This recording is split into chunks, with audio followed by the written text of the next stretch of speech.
This video is going to be about Vertex. So they are a makeup brand. I have their makeup tape here. So this would be great to use if you're using eyeshadow or different tape and you want your makeup to last, not transfer on your skin.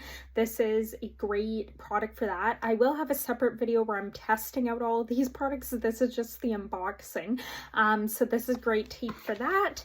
Then we have their eyeliner kit here. So we've got 3 different brushes and a smaller brush here as well for applying eyeliner, especially if you have like a pot eyeliner or liquid one. This is great to apply with. And then we also have some eyeliner brushes as well, but these are smaller version, more precise. You could even do some kind of like eyeliner art or something if you're doing more of like a makeup look for like Halloween or something. And these are more smaller brushes. So let's unbox them and show you how these look.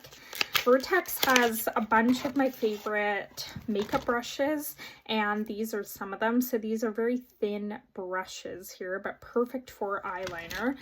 And then we have the actual eyeliner brushes, and these I might honestly even use as eyeshadow brushes, because you could easily use this as an eyeshadow brush. Same with this one for kind of some more angled eyeliner, but a smoky eye as well. And then a thinner brush, and this for spoolie or even an eyebrow brush. Cannot wait to use this. These are high quality brushes, great quality as well. And then we have their eyeliner tape. So I'll link all of these products down below, and you can shop at Vertex and buy your own brushes.